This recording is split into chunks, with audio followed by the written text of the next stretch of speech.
الحمد لله الحنان المنان الذي خلق الإنسان وعلمه البيان، والصلاة والسلام على رسوله سيد الإنس والجان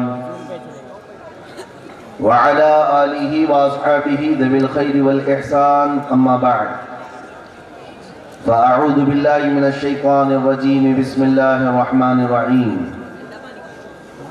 يقولون لئن رجعنا إلى المدينة ليخرجن الأعز منها الأذل ولله العزة ولرسوله وللمؤمنين ولكن المنافقين لا يعلمون. صدق الله مولانا العظيم وبلغنا رسوله النبي الأمين المتين المختار الكريم، ونحن على ذلك من الشاهدين والشاكرين والحمد لله رب العالمین. بارگاہ رسالت معاف صلی اللہ تعالی علیہ وسلم میں درود پاک کا ہدیہ پیش کر لیں. اللہم صل علی سیدنا و مولانا محمد معدن الجود والکرم وآلہ واصحابہ الکرام وابنہ الکریم وبارک وسلم صلاة دائمتا سرمدا ابدا. عزیزان گرامی وقار، اکابر علماء شہر کانپور کے مقتدر علماء ذوی الاحترام منبر نور پر جلوہ بار ہیں.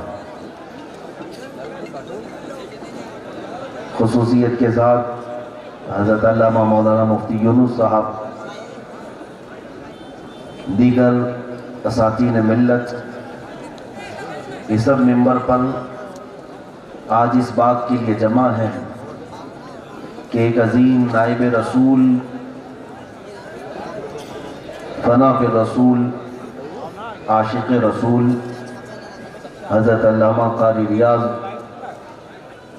احمد حشمتی صاحب قبلہ رحمت اللہ تعالی علیہ کی بارگاہ میں خراج عقیدت پیش کی جائے. یقیناً انہوں نے اپنی زندگی کا ایک بیشتر حصہ کانپور میں گزارا. صرف گزارا نہیں بلکہ ایک عظیم ستون کی حیثیت سے کھڑے رہے. اہل سنت و جماعت کے شیرازے کو منتشر ہونے سے ہمیشہ محفوظ رکھا. اللہ تعالیٰ ان کے درجات بلند سے بلند تر فرمائے. عزیزان گرامی وقار، ایک عالم دین دنیا میں ہے تب بھی اللہ نے اس کی عزت رکھی ہے، اور جب وہ زیر زمین چلا جائے تب بھی اس کی عزت باقی ہے. یہ نائبان رسول کے لیے اللہ تعالیٰ کی دی ہوئی عزتیں ہیں، اللہ تعالیٰ کی طرف سے عطا کی ہوئی عنایتیں ہیں. اور یہی بات میں نے قرآن عظیم کی آپ کے سامنے تلاوت کی ہے. اللہ عز و جل خود ارشاد فرماتا ہے، عزت تو صرف اللہ کی ہے، رسول کی ہے اور مومنین کی بھی. یہ بات منافق نہیں سمجھ سکتے. عزت کس کی ہے؟ اللہ کی، رسول کی اور مومنین کی. آج اس بات سے میں آپ کے درمیان گفتگو کا آغاز کروں.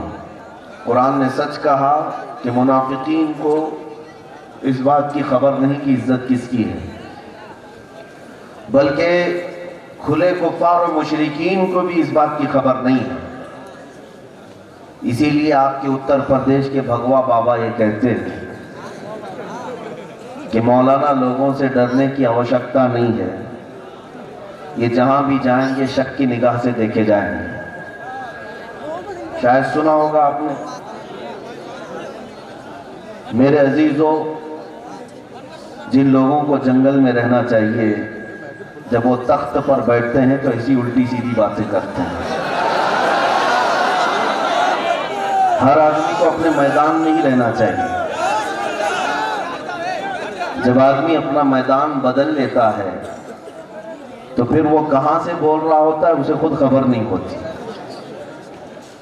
اور میں یہ کہتا ہوں کہ جس کو اتنی بڑی طاقت مل گئی، ایک پورے پردیش کی کا تخت ملا ہو، پھر مولانا سے گھبراہٹ کیوں؟ ظاہر سی بات ہے یہ مولانا لوگوں کی حالت تو یہ ہے کہ میرے عزیزوں اکثر کے حالات یہ ہیں کہ اپنے معاش میں پریشان ہیں، مختصر سی معاشی زندگی پر یہ قناعت کر کے پوری زندگی گزار جاتے ہیں۔ اکثر علماء کا حال تو یہی ہے۔ تو جن کے ہاں صحیح ڈھنگ سے گھر نہیں، گاڑیاں نہیں، مولانا کے پاس گاڑی بھی نہیں ہوتی اکثر، اور لوگ دیکھنا بھی پسند نہیں کرتے، تو یہ سائیکل سے چلنے والے یا بائک سے چلنے والے مولانا لوگوں سے آخر اتنی بڑی کرسی والے کو ڈر کس بات کا ہے، گھبراہٹ کس بات کی؟ میرے عزیزوں یہ گھبراہٹ یہی بتاتی ہے جو قرآن میں مولا نے فرمایا عزت تو صرف اللہ کی ہے، رسول کی اور مومنین کی، مومنین کی ہے۔ آپ کو میں یہ بات بتا دوں، اپنے لوگوں میں بیٹھ کر یہ کہہ لینا کہ مولانا لوگوں کو دنیا بھر میں شک کی نگاہ سے دیکھا جاتا ہے، جو برتن میں ہوتا ہے وہی ٹپکتا ہے، ورنہ حقیقت تو یہ ہے یہ سادہ لوح علماء کی جماعت ہمارے پاس ایک نہیں ایک لمبی فہرست ہے جن کے پاس وقت کی طاقتیں جھکنے پر مجبور ہوئی اور ان کے دربار کی حاضری کے لیے پریشان رہی، لیکن وقت کے پی ایم اور سی ایم کو بھی درگاہ میں بیٹھنے والا ایک فقیر عالم دین کوئی خاطر میں نہیں لاتا۔ اگر بھگوا بابا کو پتہ نہیں ہے تو بریلی شریف کی سرزمین پر آئے،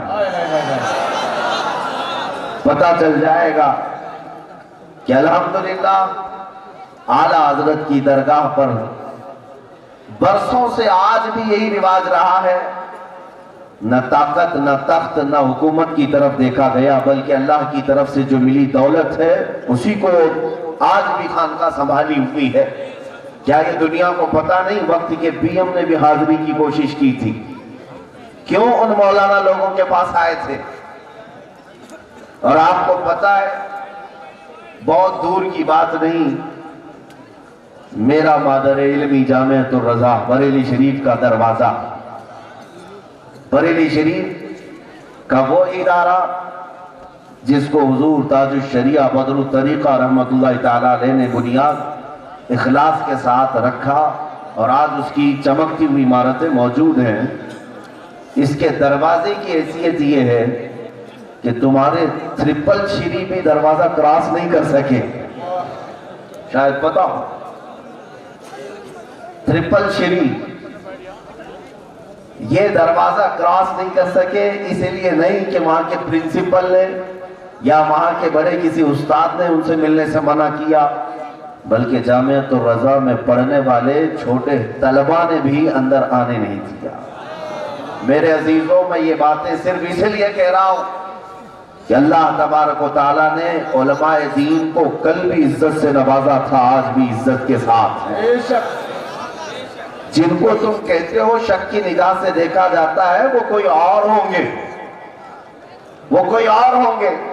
ہمارے علماء کا حال تو یہ ہے کہ ماررہ کے سید میاں سید العلماء رحمت اللہ تعالیٰ علیہ کو وقت کی ایک عظیم طاقت پر فائز پرائم منسٹر اندرا گاندھی نے کہا تھا کہ آپ راجیہ سبھا کی کرسی سنبھال لیں، پارلیمنٹ میں آپ کو کرسی دی جائے گی۔ تو سید میاں رحمت اللہ تعالیٰ علیہ کیا بہترین جواب دیتے ہیں، کہتے ہیں آپ اپنی کرسی اپنے پاس رکھو، اللہ نے مجھے آیت الکرسی عطا کی، یہ کرسی ہمارے لیے کافی ہے۔ عزیزان گرامی وقار، نبی پاک صلی اللہ تعالیٰ علیہ وسلم کا جو حقیقی غلام ہوتا ہے اس کی عزت اللہ تبارک و تعالیٰ ہمیشہ برقرار رکھتا ہے۔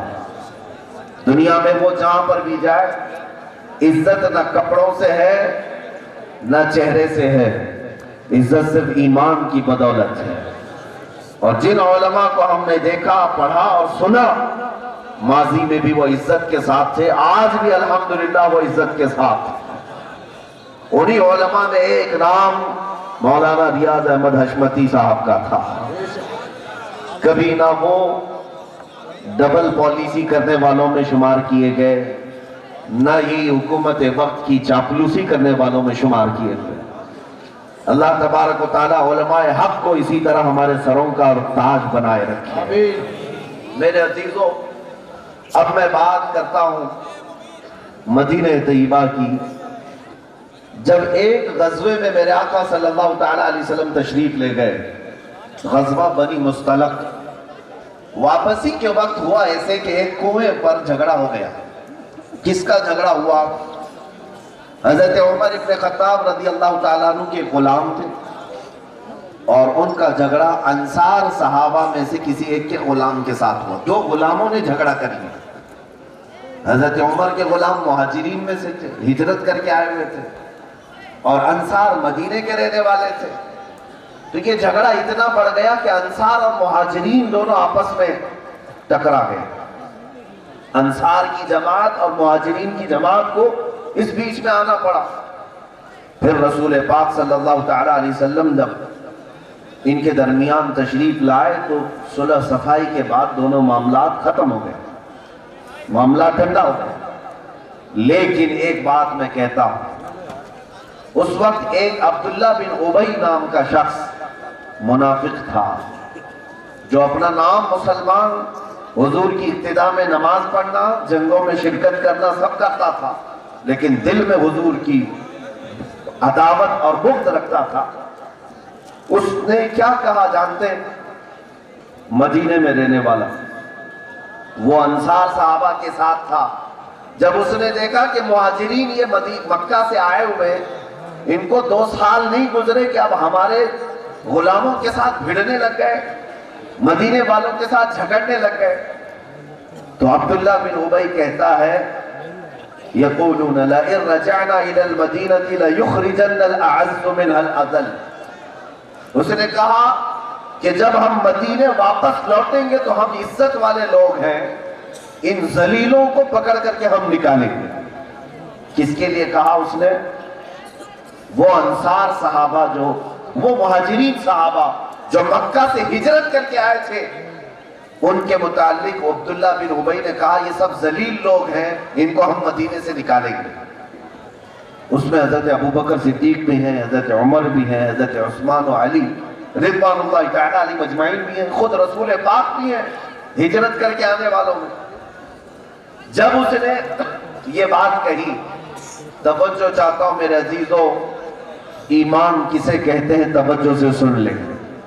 عبداللہ بن ابی نے جب یہ کہا تو یہ بات پھیل گئی کہ عبداللہ بن ابی نے یہ کہا کہ ہم عزت والے لوگ ہیں، جب مدینے پہنچیں گے تو یہ مہاجرین جو ذلیل ہیں ان کو نکال کر باہر کریں گے۔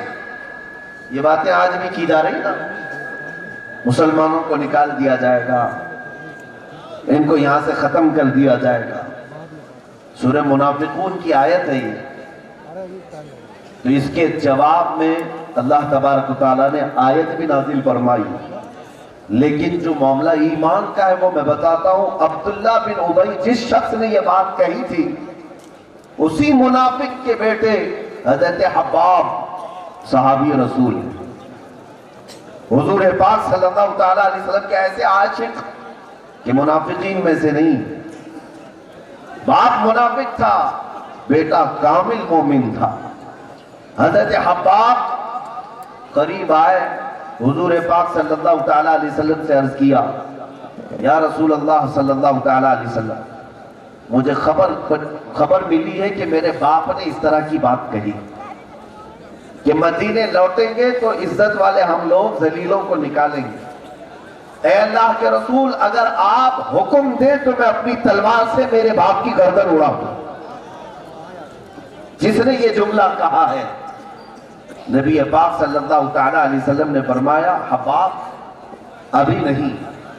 تو پھر دوبارہ حضرت حباب نے کہا، یا رسول اللہ صلی اللہ تعالیٰ علیہ وسلم، مجھے اندیشہ ہے کہ یہ جھگڑا بڑھ جائے گا، مدینے جانے کے بعد اگر میری بجائے کوئی اور میرے باپ کو قتل کر دیا اس جرم میں، تو کہیں باپ کی محبت میں میں کسی مومن کا قتل نہ کر دوں، اس لیے آپ مجھے حکم دے اس منافق کو میں خود ہی مار دوں۔ کس کے بارے میں کہہ رہے ہیں؟ سگے باپ کے متعلق کہہ رہے ہیں۔ میرے عزیزوں، تمہیں خبر بھی ہے کہ ایمان کسے کہتے ہیں؟ جو نبی پاک صلی اللہ تعالیٰ علیہ وسلم کے لیے یہ جملہ استعمال کیا، ڈائریکٹ نبی کو نہیں کہا تھا لیکن اشاروں میں کہا تھا کہ یہ ذلیل لوگ ہیں۔ بیٹے نے اس بات کو ہرگز پسند نہیں کیا بلکہ قبول نہیں کیا۔ پھر نبی پاک صلی اللہ تعالیٰ علیہ وسلم نے جب فرمایا کہ ابھی نہیں، ابھی قتل کرنے کا میں حکم نہیں دیتا، حضور کی طرف سے حکم پا کر کے پھر بھی حضرت حباب کیا کرتے ہیں؟ توجہ چاہتا ہوں میرے عزیز، جب مدینے کا سفر چل پڑا غزوے سے واپس، حضرت حباب مدینہ آنے سے پہلے ہی اپنے باپ کے راستے میں آ کر کھڑے ہو گئے، اپنے باپ کے آگے آ کر کھڑے ہو گئے اور کہنے لگے قسم رب ذوالجلال کی، میں اس وقت تک تیرا راستہ نہیں چھوڑوں گا مدینے جانے کے لیے، اس وقت تک میں تجھے مدینے میں اندر آنے نہیں دوں گا جب تک تو یہ نہ کہہ دے کہ تو ذلیل ہے، میرے آقا عزت والے۔ جب تک تو یہ نہیں کہے گا میں مدینے میں اندر آنے کا راستہ نہیں دوں گا۔ بیٹا باپ سے کہہ رہا ہے، بیٹا باپ سے کہہ رہا ہے۔ عبداللہ بن ابی نے کہا کہ بیٹا میں نے بچپن سے تجھے پالا ہے، میں نے تجھے جوان کیا ہے، میں نے تیرا ہاتھ پکڑ کر تجھے محمد صلی اللہ علیہ وسلم تک پہنچایا ہے، تو میرے لیے آج قتل کی بات کرتا ہے، میرا راستہ روکتا ہے۔ حضرت حباب نے کہا عبداللہ بن ابی سے، آپ نے پالا ضرور ہوگا، آپ باپ ضرور ہیں، اور جس کے لیے میں تمہاری گردن اڑانے کی بات کر رہا ہوں وہ اللہ کا رسول ہے، وہ ہر رشتے سے بڑھ کر کے ہے، وہ ہر رشتے سے بڑھ کر کے ہے۔ عزیزہ نے گرامی اوقات، بیٹا ضد پر کھڑا ہوا کہ جب تک تو اپنے جملے کی وضاحت نہیں کرتا تب تک میں مدینے میں اندر جانے نہیں دوں گا۔ مجبور ہو کر عبداللہ بن ابی نے یہ اعلان کیا مدینے کے بارڈر پر کھڑے ہو کر، میرا بیٹا بار بار مجھے اصرار کر رہا ہے، لوگوں سن لو، ہم ہی ذلت والے لوگ ہیں، محمد اور ان کے اصحاب عزت والے لوگ ہیں۔ سارے صحابہ اور حضور پاک عزت والے ہیں۔ تب جا کر بیٹے نے راستہ دیا۔ میرے عزیزوں، بات یہاں پر آ کر رکتی ہے کہ جب تک تم یہ طے نہیں کر لو گے کہ ہماری زندگی میں اگر عزت ہوگی تو رسول اللہ کی عزت ہوگی، اس وقت تک تمہاری خود کی بھی عزت کا کوئی حل نہیں نکلے گا۔ آج ہر کوئی اپنی عزت کے لیے پریشان ہے، تمہارے ساتھ اگر کچھ معاملات ہو جائیں تو تم پریشان ہو جاتے ہو، لیکن آپ کو پتا ہے تمہاری عزت کس چیز میں مضمر ہے؟ اقبال نے کہا تھا آبرو ماں نام مصطفیٰ، ہم سب کی عزت و آبرو نبی پاک کے نام سے ہے، اگر اس نام کی حفاظت کرو گے اللہ تمہاری عزت خود بلند کرے گا۔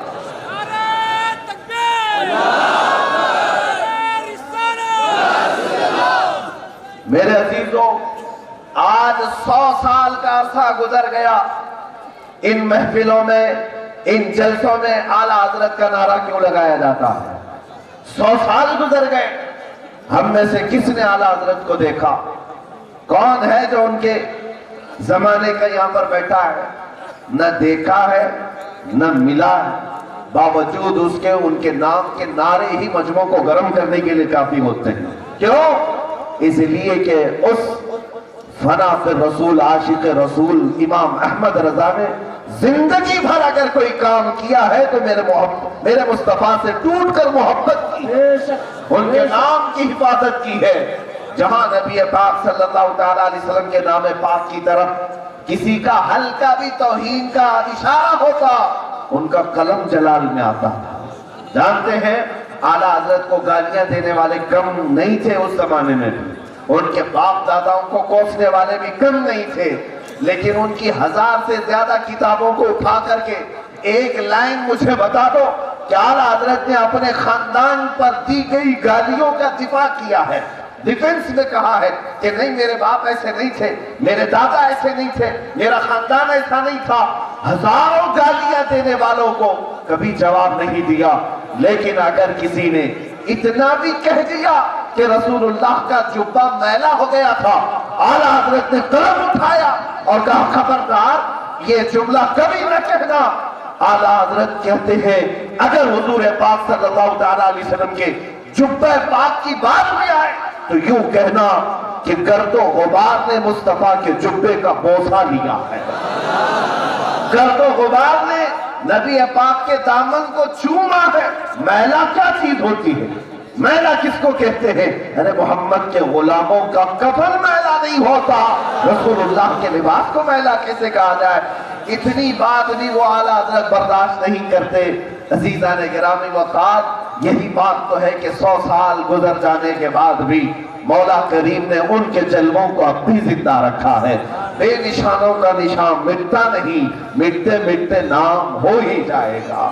یہ ہے رسول پاک صلی اللہ تعالیٰ علیہ وسلم کے نام پاک کی حفاظت کرنے کا ثمرہ اور اس کا صلہ جو اللہ تعالیٰ دنیا میں عطا کرتا ہے۔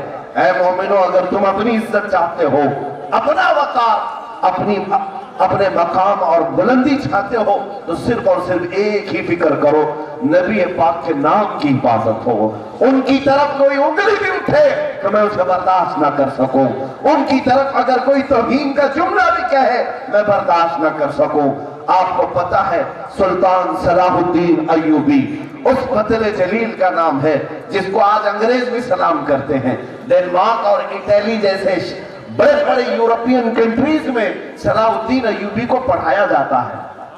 صلاح الدین ایوبی ایسا جرنیل اسلام کا جس کی انگریزوں نے بھی پوری تاریخ لکھی ہے، اور کہا ہے کہ ہم نے آج تک ایسا سپہ سالار نہیں دیکھا جو لاکھوں سے مقابلہ کرتا تھا، لیکن جب گرفتار ہو کر کے آتے تو ان سب کو بے حساب آزاد بھی کر دیا کرتا تھا۔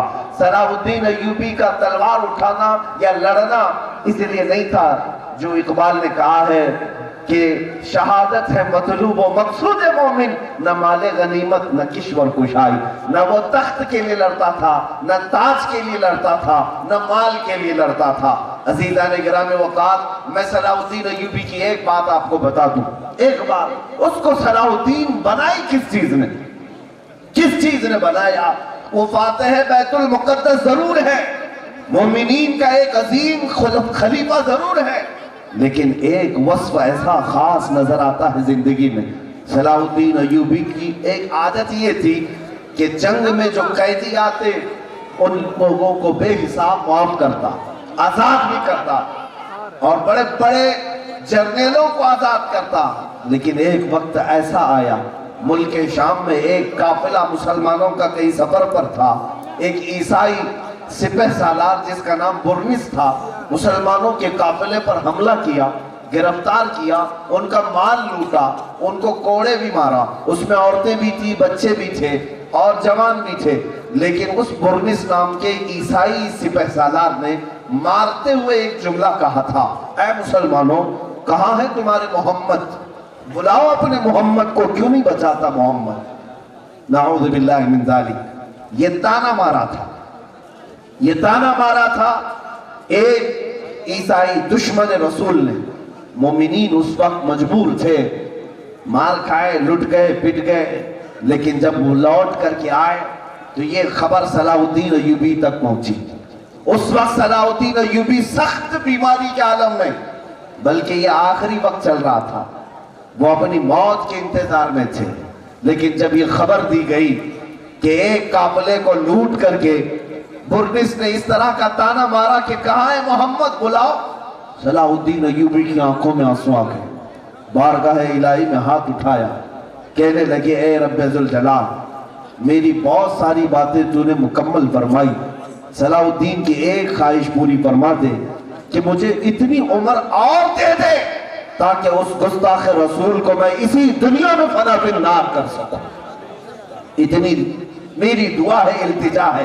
رب ذوالجلال کی بارگاہ میں یہ عریضہ کیا، اور بیماری بڑھتی گئی یہاں تک کہ 2.5 سال گزر گئے۔ 2.5 سال کے بعد بیماری میں افاقہ ہوا، صحت یاب ہوئے۔ جب صحیح ہو گئے تو سنو میرے عزیزوں، پہلے ہی سب سے پہلے اپنی فوج کو جمع کیا، اور سب سے پہلا حکم یہی صادر کیا کہ جہاں پر بھی برنس ملے، جتنا مقابلہ کرنا ہو، اس ایک شخص کو زندہ پکڑ کر لایا جائے۔ فوجوں نے مقابلہ کیا، کئی معرکہ آرائیاں ہوئی، پھر وہ وقت بھی آیا چند ہی مہینوں کے بعد کہ صلاح الدین ایوبی کی فوج کے ہاتھوں برنس گرفتار ہوا۔ جیسے اور جنگیں ہوتی تھی وہ بھی جنگ تھی، گرفتار ہو کر بہت سارے قیدی آئے تھے۔ جب برنس کو لایا گیا، صلاح الدین ایوبی اپنی عادت کے مطابق سارے جو بھی قیدی تھے فدیہ لے کر یا وعدہ لے کر آزاد کر رہا تھا۔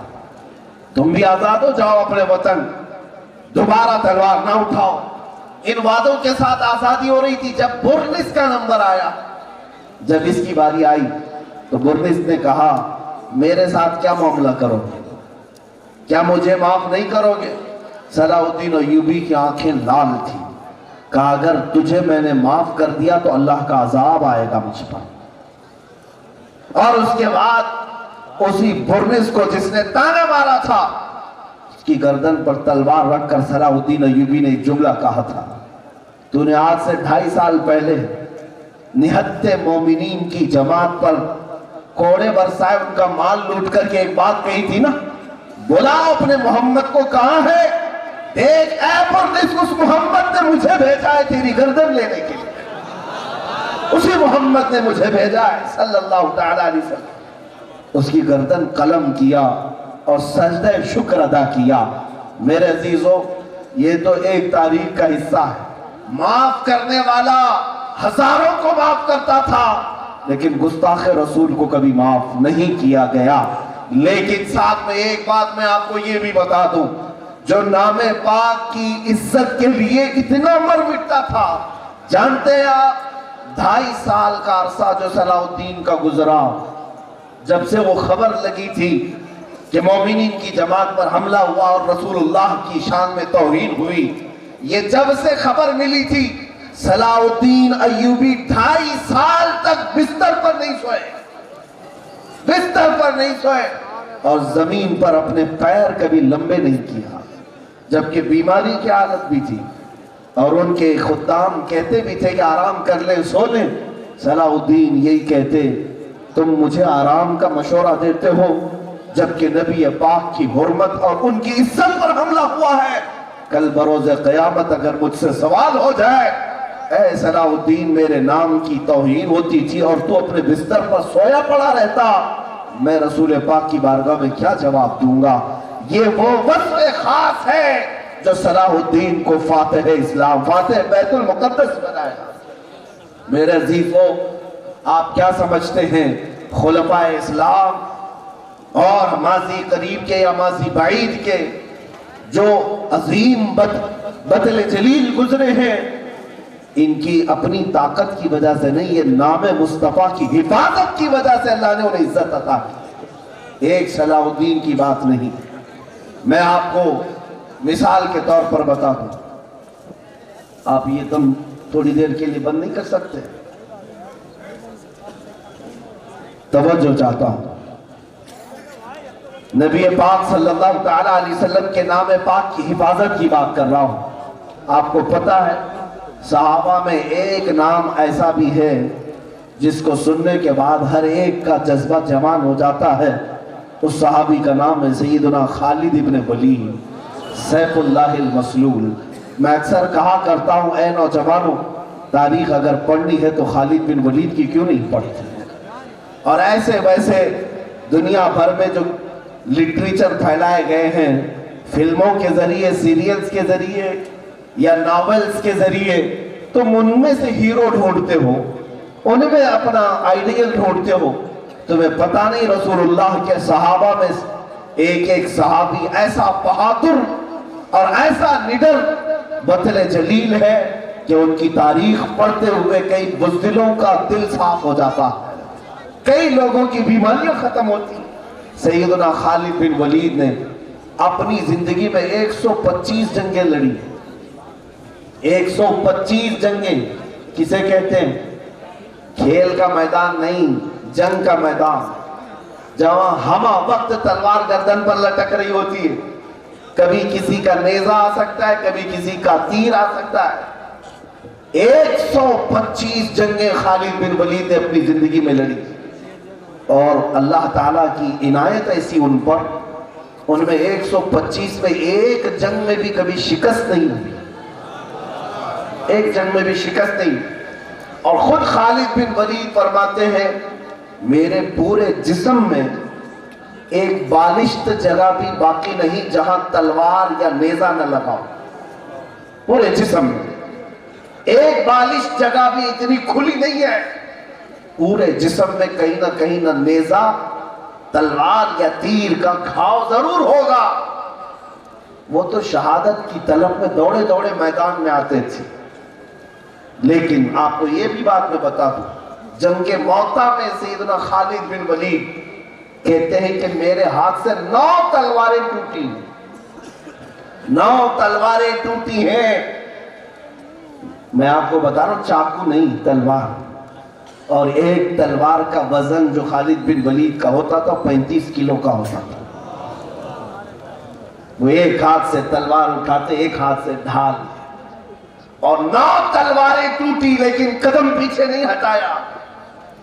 میرے عزیزو، خالد بن ولید کیا ہے؟ میں آپ کو جو بات عرض کرنے جا رہا ہوں توجہ چاہتا ہوں۔ ایک جنگ میں ایسی بھی پوزیشن آ گئی کہ آپ کے ارد گرد 3-4 دشمن تلوار لے کر کھڑے ہو گئے گردن کی طرف، لڑتے لڑتے اچانک آپ کا امامہ گر گیا، آپ کے سر سے امامہ گر گیا، اور ادھر کئی پہلوان تلوار اٹھائے کھڑے ہیں، لیکن آپ نے ان تلواروں کی طرف دیکھے بغیر اپنا امامہ اٹھانے کی فکر کی، دوڑ کر کے گئے، اٹھایا، پھر پہنا۔ اتنی دیر میں تو گردن صاف ہو سکتی۔ جنگ کے ہنر جاننے والے دوسری چیزوں کی طرف توجہ نہیں کرتے، بلکہ جو بڑا جنگجو ہوتا ہے وہ گھوڑے کے نیچے تک نہیں دیکھتا، اس کی زین تک نہیں دیکھتا، جہاں نظر ہٹی درگھٹنا گھٹی۔ جنگ کا حال یہی ہوتا ہے، لیکن خالد بن ولید کے سر پر 4 لوگ تلوار لے کر کھڑے ہیں، وہ اپنی ٹوپی اٹھانے گئے، اپنا امامہ اٹھانے گئے۔ جو کھڑے ہوئے پہلوان تھے وہ تعجب میں آ گئے، اب تک اس کی اتنی تعریف سنتے تھے، اسلام کا اتنا بڑا سپہ سالار ہے کہ جہاں جاتا ہے فتح کر کے لوٹتا ہے، لیکن آج ایسی حرکت کیا کہ ایک عام فوجی بھی ایسا نہیں کر سکتا۔ ان سب کی تلواریں نیچے آئیں، پوچھا تم ہی خالد بن ولید ہو؟ کہا ہاں میں خالد بن ولید ہوں۔ کہا یہ کیا حرکت ہے کہ ایک پگڑی اٹھانے کے لیے تم نے دشمنوں کو نہیں دیکھا، تلواروں کو نہیں دیکھا، اپنی ایک پگڑی اٹھانے کے لیے تم دوڑ پڑے؟ خالد بن ولید جواب دیتے ہیں مجھے تمہاری تلواروں کا خوف نہیں تھا، تمہاری چمکتی ہوئی تلواروں کا خوف نہیں تھا، اور ہاں تم جس کو پگڑی کہہ رہے ہو یہ صرف میرے لیے پگڑی نہیں، تمہیں پتا ہے اس امامے میں میرے رسول پاک کے 3 منہ مبارک ہیں۔ خالد بن ولید کا یقین یہ ہے کہ خالد اپنے بازوؤں کی طاقت سے فتح نہیں کرتا، رسول اللہ کے منہ مبارک کی برکت سے فتح کرتا۔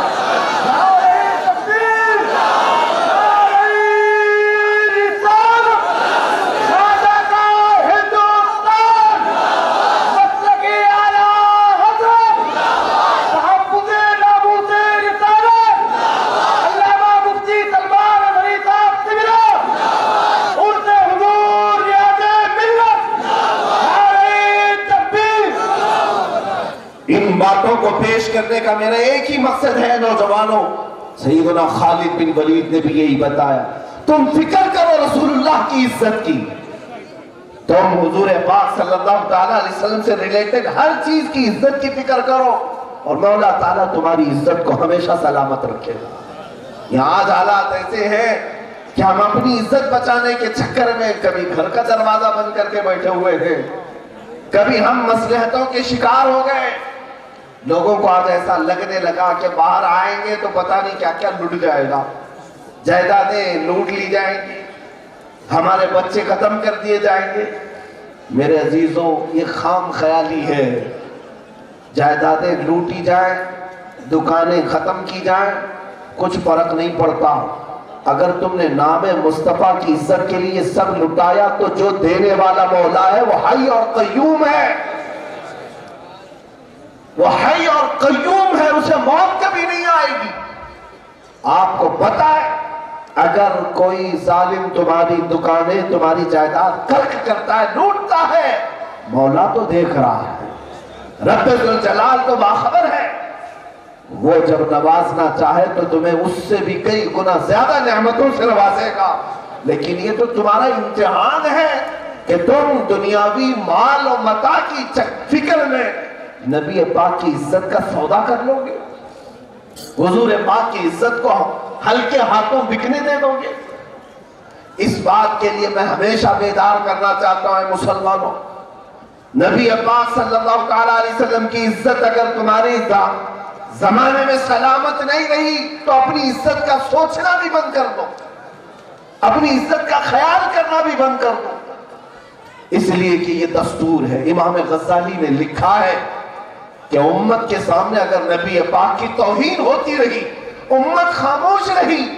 تو چند دنوں تک انتظار کرے ان پر وہ دن آئیں گے کہ ان کی ماں اور بہنوں کو بازار میں لا کر نیلام کیا جائے گا یہ کچھ نہیں کر سکیں گے ان کے بچوں کو مارا جائے گا یہ کچھ نہیں کر سکیں گے کیوں جو نبی پاک کی عزت کے لیے نہیں کھڑا ہو سکا وہ اپنے گھر کی عزت کے لیے بھی کبھی نہیں کھڑا ہو سکے گا سب کچھ ختم ہو چکا ہوگا یہ بات میں آج سے 10 سال پہلے پڑھا تھا اور کہہ رہا تھا اور آج کیا آپ نہیں دیکھتے حالات ایسے نہیں بنائے گئے مسلمان بچیوں کے نام سے یہ سلی ڈیل ایپ بنانا بلی بائی ایپ بنانا یہ کس نے بنائے آپ کو پتا ہے انٹرنیٹ کی زمین پر ایپلیکیشن بنائے گئے جس میں مسلمان عورتوں کی بولی لگائی جا رہی ہے مسلمان عورتوں کے نیلامی کی بات کی جا رہی ہے ریٹ لگائے جا رہے ہیں اس عورت کے 50,000 قیمت اس عورت کے 1,00,000 روپے قیمت عام عورتیں نہیں ہیں سب اپنے اپنے پیشے سے عزت دار یا اپنے اپنے وقت کے اعتبار سے کسی نہ کسی پیشے سے منسلک ہے جسم کا دھندا کرنے والی عورتوں کی بات نہیں کر رہا میرے عزیزوں یہ زہر جو آج پھیلا ہے یہاں پر ایک ایپ بنا کر کے نیلامی کی جا رہی ہے اور تم کیا کر سکے آج مجھے وہ بات یاد آتی ہے نبی پاک کی توہین ہوتی رہی اور امت خاموش رہی تو پھر یہ دن بھی دیکھنے پڑے یہ دن دیکھنے پڑیں گے آج ماں اور بہنوں کی عزت کو انٹرنیٹ پر بیچنے جیسا کام کیوں کیا جا رہا ہے حکومتیں اس سے بے خبر نہیں ہیں انہیں سب پتا ہے ایک ایپلیکیشن اگر بنتا ہے میرے عزیزوں سائبر دنیا سے واقفیت رکھنے والے انٹرنیٹ پر موجود یا پھر سافٹ ویئر سے تعلق رکھنے والے نوجوان جانتے ہوں گے ایک ایپلیکیشن اگر کوئی بناتا بھی ہے اس کا رجسٹریشن ہوتا ہے گورنمنٹ کا ایک خاص ڈپارٹمنٹ ہے جو اس کو رجسٹرڈ کرتا ہے اس کے بعد پھر وہ پلے سٹور پر آتا ہے یا اینڈرائیڈ میں آتا ہے ظاہر سی بات ہے یہ ایپ جس میں مسلمان عورتوں کی قیمت لگائی گئی ہے جب یہ رجسٹریشن کے لیے گیا ہوگا تو کیا رجسٹر کرنے والوں کو خبر نہیں ہوگی پتہ نہیں ہوگا ساری چیزیں پتہ ہوتی ہیں لیکن در پردہ یہ ساری چیزیں ہونے کیوں دیا جا رہا ہے میرے عزیزوں اسی لیے میں بارہا یہ کہتا ہوں کہ اب تمہارا یہاں پر کوئی نہیں ہے جس کے ہاں تم گہار لگاؤ گے جس کے ہاں تم مدد کی اپیل کرو گے ایک حمام میں سب ننگے ہوتے چلے گئے لہٰذا اعلیٰ حضرت کی اس بات پر عمل کر لو آج لے ان کی پناہ آج مدد مانگ ان سے آج لے ان کی پناہ آج مدد مانگ ان سے پھر نہ مانیں گے قیامت میں اگر مان گیا تمہارے لیے اگر مدد کہیں سے ہو سکتی ہے تو تاجدار مدینہ سے ہو بے شک گنبد خضرا کے مکی جو ہمارے درد کو بھی جانتے ہیں ان کی صفت قرآن نے کہا ہے عزیز علیہ ما عنتم تمہارا تکلیف میں پڑنا رسول کو دیکھا نہیں جاتا میرے عزیزوں یہاں صرف اور صرف حالات یہ بدل گئے کہ ہمیں دیدہ و دانستہ پھیر دیا گیا ہے جس طرف ہمارا برسوں سے چہرہ تھا اس چہرے کو ہٹانے کی باضابطہ کوششیں ہوئی آج ہمارے بچوں کو نوجوانوں کو جب میں دیکھتا ہوں یہ ہلکے پیسوں پر ناچنے لگ گئے ہیں یہ ٹک ٹاک پر مجرے کرنے لگ گئے ہیں اپنے جسم کی نمائش کرنے لگ گئے ہیں گندے گانے میں پوری پوری راتیں گزارنے لگ گئے، رات بھر بیٹھ کر کے گیم کھیلنے میں لگ گئے، تو ظاہر سی بات ہے ان آفتوں کو تم نے اپنے ہاتھوں سے دعوت دیا، ان بلاؤں کو تم نے خود اپنی محنت سے خریدا ہے۔ اے میرے عزیز بچوں، اللہ رب العزت نے تمہیں خیر امت کا لقب دیا، تمہیں نبی پاک کی امت میں پیدا کیا، اور تم نے غلامی مصطفیٰ کا پٹا اپنے گلے میں ڈال کر فخر کرنا اپنے بزرگوں سے سیکھا۔ لیکن آج کیا ہو گیا؟ تم کس کی ڈگر پر چل پڑے؟ تم کس کے فین بنے ہوئے ہو آج؟ بالی ووڈ ایکٹروں کے، ہالی ووڈ ایکٹروں کے۔ نوجوانوں کی ایک بڑی کھیپ یہ سمجھتی ہے اسکرین پر تھرکنے والے یہ ہمارے آئیڈیل ہیں، ان کی طرح ہم ہیئر سٹائل کریں گے، ان کی طرح ہم پھٹی جینز پہنیں گے، ان کی طرح کانوں میں بالیاں پہنیں گے، ان کی طرح چوڑیاں پہنیں گے۔ تمہیں اتنی بھی خبر نہیں کہ یہ ظالم دنیا تمہیں مرد سے کیا کچھ بنانے تیار ہے، عورتوں کو ننگا کر کے جانور سے زیادہ ذلیل کرنے پر تیار ہے، اور تم اس کو فیشن کا نام دیے ان کے پیچھے اندھا دھند بھاگ رہے ہو، آنکھیں بند کر کے بھاگ رہے ہو۔ اور جس رسول پاک نے تمہیں عزت سے نوازا تھا، آج بھی ان کے قدموں پر آؤ، عزت واپس تمہارے قدموں پر۔ تمہیں پتا ہے کہ جن تختوں پر ہمارے سلاطین بیٹھے تھے، انہوں نے دنیا کو یہ بتایا تھا کہ محمد عربی کے غلام جب غلامی میں کامل ہوتے ہیں تو سمندر بھی اپنے سینے کو چیر کر کے راستہ دینے پر مجبور ہوتا ہے، طوفان اپنے رخ موڑ لیا کرتے ہیں۔ نبی پاک کی غلامی میں آ کر کے تو دیکھو، اقبال نے یہی تو کہا، ہماری اصل حیثیت یہ تھی ٹل نہ سکتے تھے جنگ میں اگر اڑ جاتے تھے، پاؤں شیروں کے بھی میدان سے اکھڑ جاتے تھے، دشت تو دشت ہے دریا بھی نہ چھوڑے ہم نے، بحر ظلمات میں دوڑا دیے گھوڑے ہم نے۔ اور اقبال کہتا ہے تجھ سے سرکش ہوا کوئی تو بگڑ جاتے تھے، ارے تیغ کیا چیز ہم توپ سے بھی لڑ جاتے تھے۔ یہ مومنین کی، ہمارے اسلاف کی یہ تمام روش کو اقبال نے اپنے اشعار میں قلم بند کیا ہے۔ عزیزان گرامی وقار، آج دوبارہ میں اسی سمت کی طرف لے جانے کی دعوت دیتا ہوں۔ پھر سے پلٹ آؤ اور دنیا کو یہ بتاؤ، نبی پاک صلی اللہ تعالیٰ علیہ وسلم کی اصل غلامی ہی دنیا کی کامیابی کا نام ہے۔ دنیا میں اگر فتح و کامرانی کے پرچم لہرائے تھے، آپ نے تاریخ شاید نہیں پڑھی ہوگی، اسپین کو کس نے طور طریقے سکھائے ہیں، اندلس کو کس نے سلیقے سکھائے۔ آج یہ بھونکنے والے تخت پر اگر بیٹھے ہوئے جنگلی، جنہیں استنجا کرنے کا طریقہ نہیں معلوم، جنہیں پیشاب کرنے کا طریقہ نہیں معلوم، وہ اسلام پر بھونک رہے ہیں، علماء کے بارے میں بھونک رہے ہیں۔ جنہیں جنگل میں رہنا چاہیے تھا، وہ تخت پر بیٹھ کر آج یہ سمجھتے ہیں کہ ساری دنیا کو طور طریقے ہم نے دیے، انہیں پتہ بھی نہیں ہے پوری دنیا کو قوانین اگر کسی نے دیے ہیں تو میرے مصطفیٰ کے غلاموں نے دیے ہیں، نبی پاک کے غلاموں نے دیے ہیں۔ یورپ کی سرزمین پر لوگ جانوروں سے زیادہ بدتر زندگی گزارتے تھے، لیکن محمد عربی کے غلاموں نے جا کر انہیں کھانے کا سلیقہ دیا ہے، پہننے کا سلیقہ دیا ہے، اوڑھنے کا سلیقہ دیا ہے، ارے سواری پر سوار ہونے کا طریقہ دیا ہے۔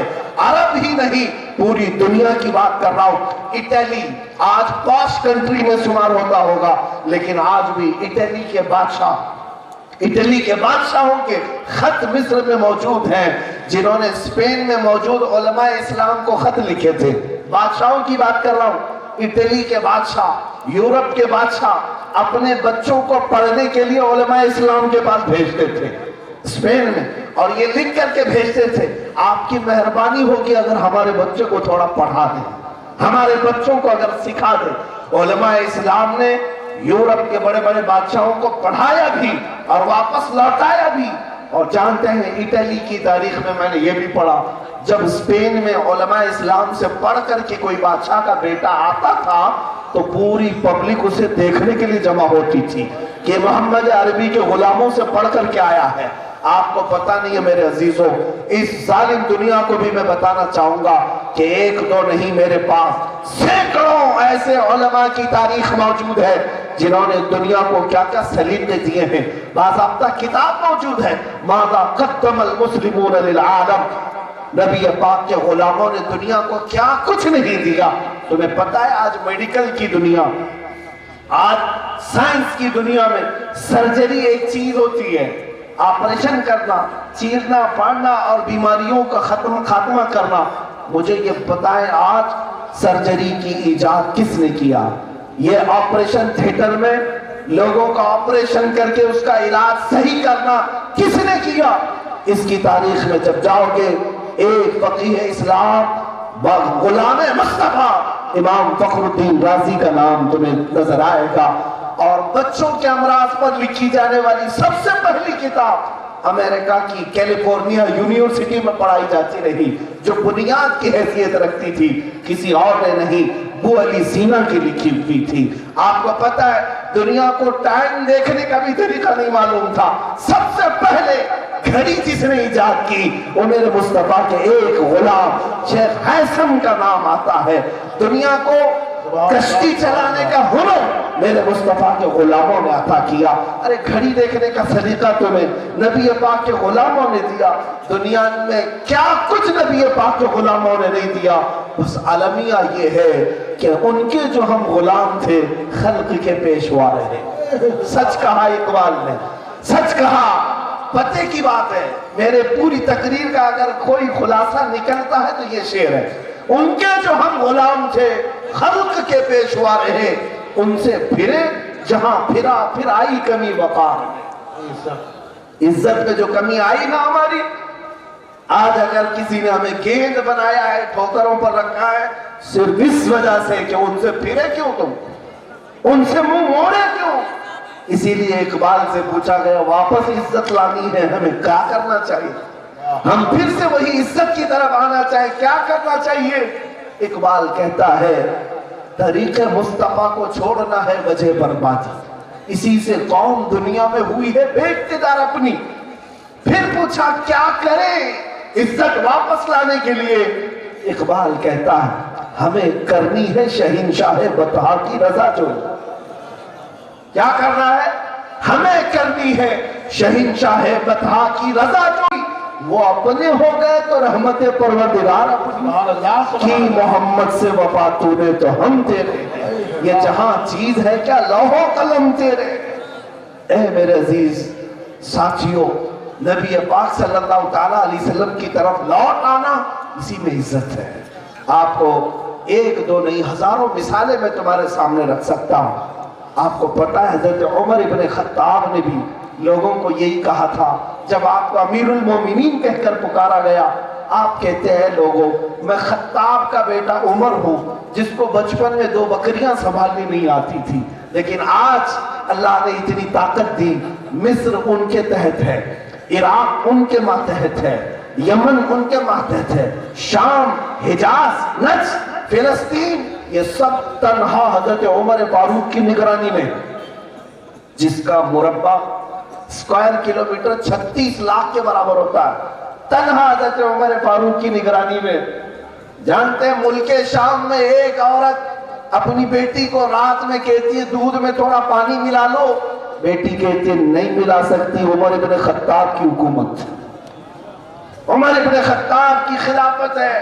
جو مدینے میں بیٹھے عمر ابن خطاب ملک شام کے گھروں میں بھی حکومت کر رہے تھے، تو وہی عمر ابن خطاب کہتے ہیں میری حیثیت تو یہ تھی کہ بچپن میں مجھ سے 2 بکریاں نہیں سنبھلتی تھی، میرے باپ مجھے اس بات پر مارتے تھے، لیکن آج اتنے سارے ملکوں کو تنہا عمر ابن خطاب ہانکتا ہے، تو اسی لیے نہیں کہ خطاب کا بیٹا عمر ہے، بلکہ اس لیے کہ محمد عربی کا غلام عمر ابن خطاب، ان کے جو ہم غلام تھے خلق کے پیشوا ہیں۔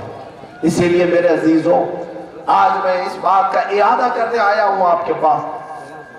اب حالات اس تناظر میں دیکھے بھی جا رہے ہیں، آپ کے ہاں تو اب ماحول گرم بھی ہو جائے گا، چند دنوں کے بعد کالے پیلے نیلے جھنڈے بھی لہرائیں گے ہر جگہ، اور جے جے کرتے ہوئے ادھر بھی ادھر بھی بہت ساری ٹکڑیاں نظر آئیں گی، لیکن مومنین سے میں اتنے ادباً گزارش کروں گا، اے مسلمانوں تمہاری حیثیت یہ نہیں ہے کہ ہر کوئی تمہارے ہاتھ میں لالی پاپ پکڑا کر کے 500 ہزار میں اپنا پیچھا کروائے، تمہیں غلام بنا کر کے اپنے پیچھے دوڑائے۔ تم خیر امت ہو، تم کب تک اپنے حقوق نہیں مانگو گے؟ کب تک تم ایک چھوٹے سے چاکلیٹ میں صبر کر چلے جاؤ گے؟ کم سے کم اللہ تعالیٰ نے آپ کو یہ طاقت عطا کی ہے یہاں پر، کم سے کم تمہارے پاس یہ طاقت ہے اللہ کی عطا کی ہوئی، تو بجلی، پانی، سڑک، نالے، گٹر، یہ تمام مدوں کو اب ایک سائیڈ رکھو۔ زندگی میں اللہ نے اگر طاقت دی ہے تو اب یہ بھی مطالبہ کرو کہ میں جس ملک میں رہ رہا ہوں یہاں میرے رسول کی عزت سلامت رہے، میرے نبی پاک کی عزت سلامت رہے۔ کیا اتنا حق ہمارا نہیں ہے؟ کیا ہم اس بات کا مطالبہ نہیں کر سکتے؟ اگر تم چاہو تو سب ہو سکتا ہے، لیکن لوگ سیکولر بننا چاہتے ہیں۔ نہیں، اگر نبی کی بات کریں گے تو کچھ لوگ اور کٹ جائیں گے ہم سے، تمہیں خبر بھی نہیں ہے کس کی بات کر رہا ہوں۔ دنیا کے کٹنے کا تو تجھے غم ہے اور فکر ہے، اللہ اس کے رسول کی ناراضگی کا ذرا برابر خیال نہیں۔ اللہ اس کے رسول کی شان میں تم توہین سن کر کے یہ سوچو گے کہ نہیں، باتیں سخت نہیں کہنی چاہیے، کچھ لوگ ہم سے کٹ جائیں گے، ناراض ہو جائیں گے۔ میں یہ کہتا ہوں مجھ سے ساری دنیا چھوٹ جائے، کچھ فرق نہیں پڑتا، اگر میرے نبی پاک مجھ سے راضی ہے تو پوری کائنات میری ہے، ساری کائنات میری۔ سبحان اللہ، سبحان اللہ۔ اس توکل کے ساتھ آپ کو پتا ہے زندہ باد، زندہ باد، زندہ باد، زندہ باد۔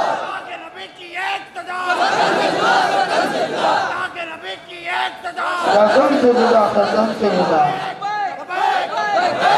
لبیک یا رسول اللہ، لبیک، لبیک یا رسول اللہ، لبیک، لبیک یا رسول اللہ، لبیک، لبیک یا رسول اللہ۔ اعلیٰ حضرت کے ماننے والے، مسلک کے اعلیٰ حضرت کا نعرہ لگانے والے اتنی بات کو ضرور جانتے ہوں گے کہ اعلیٰ حضرت فاضل بریلوی رضی اللہ تعالیٰ عنہ نے کبھی کسی کی روح رعایت نہیں کی جب نبی پاک کی عزت کی بات آئی، اور پوری زندگی بھر یہ بھی کہتے رہے کرو مدح اہل دول رضا، پڑے اس بلا میں میری بلا، میں گدا ہوں اپنے کریم کا، میرا دین پارے نہ نہیں، کوئی اگر مجھ سے روٹتا ہے تو روٹے، کیا فرق پڑتا ہے؟ یہ وقت کی طاغوتی طاقتیں، ان کو اگر 5 سال کا نشہ ہے اور آپ سمجھتے ہیں کہ ان کو راضی رکھنا چاہیے، ایک بات میں کہتا ہوں، کرسی سے اترنے کی دیر ہے، پھر یہ نہ اخبار کے کونے میں نظر آئیں گے، نہ کسی کمرے کے پلنگ کے نیچے نظر آئیں گے، کوئی حیثیت نہیں۔ ہاں، جس دن تمہارا لاشا یہاں سے جائے گا، قبرستان میں سارے لوگ تمہیں دفن کر کے بھی آئیں گے، ایک ذات ہماری قبر میں آتی ہے، وہ تاجدار مدینہ کی ذات، تو کیوں نہ ہم زندگی میں اسی کو راضی کریں؟ اگر وہ راضی ہے تو قبر بھی روشن ہے، حشر بھی روشن ہے۔ بے شک، بے اتنی شک۔ بات یاد رکھ لو۔ اور مسلمان کی یہ شان نہیں، اللہ نے تمہیں عزت سے نوازا، پیدائشی اللہ نے عزت عطا کیا۔ تمہیں پتا ہے ایک تمہاری حیثیت یہ بھی میں بتاؤں، کیا پتھروں کے سامنے سجدہ کرتے ہو؟ جھاڑ اور درخت، پیڑ پودوں کے سامنے سجدہ کرتے ہو؟ نہیں کرتے نا۔ ایک ہی دنیا میں یہ قوم ہے مسلمان، یہ میں چیلنج کے ساتھ کہتا ہوں، ایک ہی، الحمدللہ فخر ہے میں اس بات پر، ہماری دنیا بھر کی مسجدوں میں جاؤ، کہیں کسی مسجد میں خدا کی تصویر دیکھا؟ خدا کی کوئی تصویر بنائی ہوتی ہے یا کوئی اسٹیچو، کوئی مجسمہ؟ نہیں، کہیں پر بھی کسی مسجد میں نہیں ہے۔ باقی سب کو دیکھ لو، ان کو جھکنے کے لیے سامنے کسی چیز کا ہونا ضروری ہے۔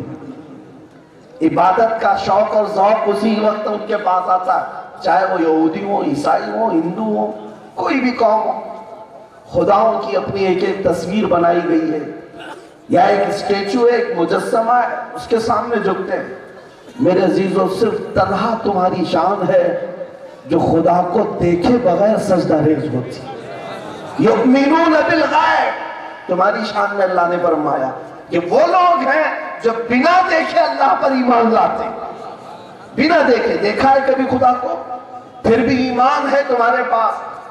اسی بات کو میں کہتا ہوں میرے عزیزو، جب بنا دیکھے آج تک تم اسی کے ہاں جھکتے ہو، اور 1000 طاقتیں آئیں، ان کے سامنے اپنی پیشانی نہیں جھکاتے، تو اب اتنی سی بات ہے، اللہ تبارک و تعالیٰ کے پیارے رسول صلی اللہ تعالیٰ علیہ وسلم ارشاد فرماتے ہیں جس نے اپنی زندگی بھر ایمان کی حفاظت کی اور اگر اس پر مصیبتیں آئیں اس کی گردن کاٹ بھی دی گئی تو اس کا خون کا قطرہ زمین پہ گرنے سے پہلے مولا تعالیٰ اسے جنت اور اس کے محلات کا نظارہ کرواتا ہے، اور ایک روایت ہے کہ اللہ تعالیٰ خود اپنا دیدار کرواتا ہے۔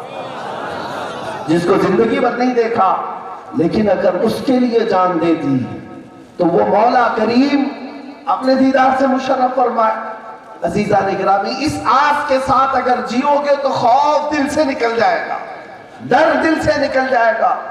دو باتیں یاد رکھ لینا، ہم اللہ کے بندے ہیں، ہم جب پیدا ہوئے تھے تو ہمارے کانوں میں سب سے پہلی آواز اللہ اکبر کی آئی کہ نہیں آئی؟ اپنے بچوں کے کانوں میں اذان دی جاتی ہے اللہ اکبر اللہ اکبر، جس کا مطلب کیا ہوتا ہے؟ اللہ سب سے بڑا ہے، اتنا تو جانتے ہو مومن۔ اللہ جب تم پیدا ہوئے تھے تبھی بتایا گیا تھا، جب ابھی آنکھ بھی نہیں کھلی تھی تبھی بتایا گیا تھا سب سے بڑا کون؟ سب سے بڑا کون؟ اور جب تم دنیا سے جا رہے ہو تمہاری میت پر جنازے پر امام بھی سب سے پہلے رکعت باندھتا ہے تو کیا کہہ کر؟ اللہ اکبر۔ ہم دنیا میں آئے ہیں اللہ کو بڑا کہتے ہوئے، جائیں گے بھی تو اللہ کو بڑا کہتے ہوئے۔ اب اگر کوئی نشے والی طاقت سامنے آ جائے تو خوف ہرگز نہ لاؤ دل میں، اے مومنو سینہ تان کر کے یہ کہو میں وہ بندہ ہوں جب دنیا میں آیا ہوں تب بھی اللہ کو بڑا کہتا رہا، جاؤں گا بھی تو اللہ ہی کو بڑا کہتا ہوا جاؤں گا۔ یہ ہزار چیخیں چلائیں مابلن چن کر کے، کمبھے سے باندھ کر کے، کسی کو پیٹ کر کے کہیں کہ تمہیں مار مار کر کے ہم کاٹ کاٹ کر کے کہیں گے رام رام چلاؤ، میرے عزیزوں وہ کوئی اور ہوگا جو ایک درے پر یا ایک کوڑے پر کسی اور کا نام پکارے گا۔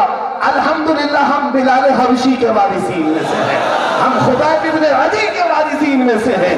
ہم کہتے ہیں انشاءاللہ العزیز اللہ کی مدد رہی ہماری گردن کیا تم نس نس کاٹو گے، اس وقت بھی زبان سے ہم اللہ اکبر ہی کہا کریں گے انشاءاللہ العزیز۔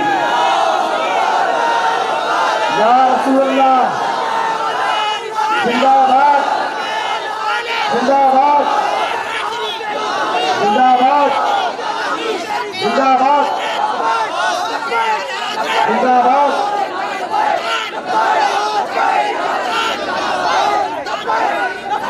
یا رسول اللہ حضور پاک صلی اللہ تعالیٰ علیہ وسلم کے ایک صحابی حضرت ابو فقیہ غلام تھے، ان کا آقا تھا امیہ صفوان، ان کا آقا تھا اور ایسا ظالم تھا بار بار پکڑ کر کے مارتا تھا۔